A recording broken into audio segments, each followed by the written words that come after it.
This video is brought to you by Howsat. Download the app now. क्या आप भी किसी अपने सपने मेरे तुम्हारे टीम 11 पे टीम बना रहे हो और बच्चों के साथ खेल रहे हो?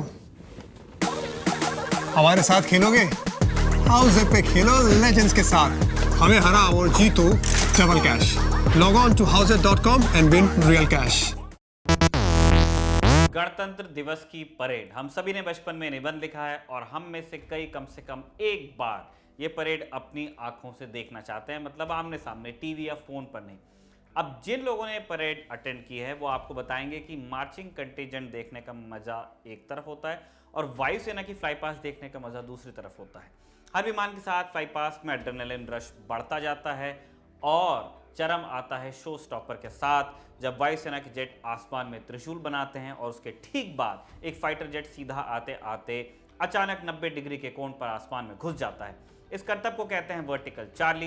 पिछले कुछ सालों से वर्टिकल चार्ली करता था इंडियन एयरफोर्स की बैकबोन कहलाने वाला सुखोई 30 MKI, लेकिन इस बार शो स्टॉपर बना नया नवेला रफाल।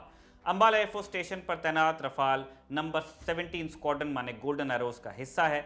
10 सितंबर 2020 को पहले 5 रफाल विमान आधिकारिक रूप से भारतीय वायुसेना में शामिल हुए, तो ये रफाल की पहली रिपब्लिक डे परेड है। वर्टिकल चार्ली देखने में बड़ा साधारण करतब है। जहाज एक लो पास शुरू करता है, माने जमीन से बहुत कम ऊंचाई पर उड़ता है। इसके बाद बड़ी तेजी से अपनी नोक आसमान में उठा लेता है। जहाज 90 डिग्री के कोण तक पहुंचता है और आसमान को भेदने लगता है, साथ में गोल गोल चक्कर भी काटता है। काफी ऊपर जाने के बाद जहाज सीधा होता है या नीचे आता है। अब आप पूछ सकते हैं कि फाइटर जेट्स तो इतने ताकतवर होते हैं, ऐसे में अगर वो सीधे उठ भी जाते हैं आसमान में तो फिर इसमें इतनी बड़ी बात क्या है। अब हम एरोस्पेस इंजीनियरिंग नहीं जानते, लेकिन कुछ बेसिक बातें आपको बता सकते हैं। कोई भी हवाई जहाज हवा में रह पाता है क्योंकि उसके पंख लिफ्ट पैदा करते हैं। यह हम फिक्स्ड विंग एयरक्राफ्ट की बात कर रहे हैं। फाइटर जेट के विंग्स या किसी भी प्लेन के विंग्स इस तरह बनाए जाते हैं कि उनके ऊपर की हवा तेजी से बहे और नीचे वाली धीरे।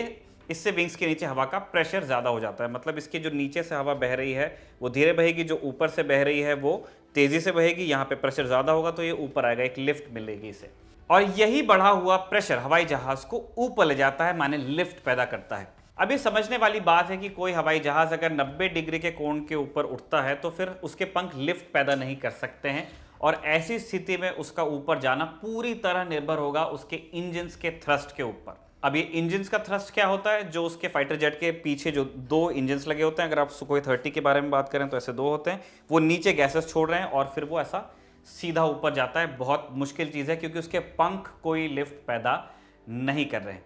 इसके अलावा एक और चीज़ है, गणतंत्र दिवस में सुखोई जब वर्टिकल चार्ली के लिए आता था अब तक के, तो उसकी रफ्तार तकरीबन 900 किलोमीटर के आसपास होती थी। रफाल की भी इसी रेंज में रहेगी। ऐसे में अचानक उसे ऊपर ले जाने से जहाज पर बहुत प्रेशर पड़ता है उसके फ्रेम पर। अगर प्लेन आपका मजबूत नहीं है तो वो बिखर भी सकता है, टूट सकता है। इतनी फोर्सेस वहाँ पैदा होती हैं, हवा की भी, ग्रेविटी की भी। इसीलिए सिविलियन एयरक्राफ्ट अमूमन करतब नहीं दिखाते हैं। मिलिट्री एयरक्राफ्ट भी वही करतब दिखाते हैं जो उनकी डिज़ाइन लिमिट्स के अंदर आते हैं। जब एयरक्राफ्ट पर इतना दबाव पड़ता है तो जाहिर है पायलट के शरीर पर भी बहुत दबाव पड़ता है। इसे हम कहते हैं जी फोर्स। जी फोर्स का असर शरीर में बहने वाले खून तक पर पड़ता है। वो पैरों की तरफ जमने लगता है, जबकि उसकी सबसे ज़्यादा ज़रूरत ऑब्वियसली आपके सर में है। इसे काबू करने के लिए सारे फाइटर पायलट्स जी सूट पहनते हैं। मजबूत जहाज और जी सूट के बाद आपको ज़रूरत होती है एक बेहद कुशल फाइटर पायलट की, जिसने घंटों तक की फ्लाइंग में वर्टिकल चार्ली को मास्टर किया होता है। तब जाकर आपको गणतंत्र दिवस में मज़ा आता है। ये बात आप समझिए कि सारे एक्रोबैटिक्स, तमाम इक्विपमेंट और ट्रेनिंग के बावजूद एक कैलकुलेटेड रिस्क होते हैं। वायुसेना का ध्येय वाक्य नभः स्पृशम दीप्तम है, गर्व के साथ आसमान को छूना। इससे बड़े करीब से क्षितिज पर उकेरता है वर्टिकल चार्ली, जमीन के करीब चलकर आसमान को भेद देने की चाहत दिखा देने वाला करतब। चलने से पहले कुछ फुटनोट्स भी हम आपसे शेयर करना चाहते हैं, कुछ आपके इनपुट्स भी चाहते हैं।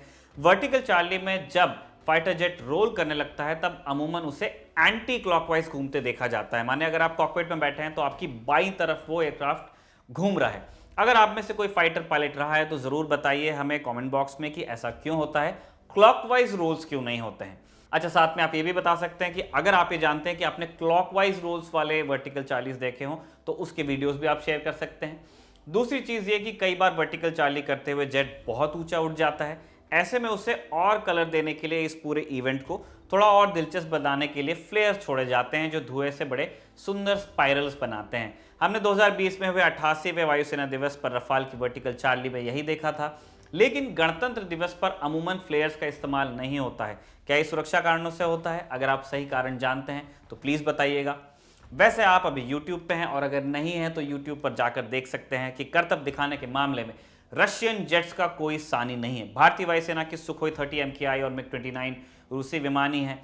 कहा जाता है कि दुनिया में सिर्फ यही 2 फाइटर जेट्स हैं जो पुगाचेव्स कोबरा या कोबरा मनूवर पूरा कर सकते हैं। इसमें जेट कोबरा की आकृति बनाकर कुछ देर चलता है। बड़ा इंटरेस्टिंग होता है, बड़ा रिस्की होता है, बहुत सारी ट्रेनिंग आपको चाहिए, बहुत कंट्रोल होना चाहिए आपका जहाज के ऊपर। तो ये था वर्टिकल चार्ली पर ज्ञान। ये वीडियो आपको कैसा लगा कमेंट बॉक्स में लिख के बताइएगा, और उससे पहले ले लीजिए हमसे गणतंत्र दिवस की हार्दिक बधाइयाँ। जय हिंद।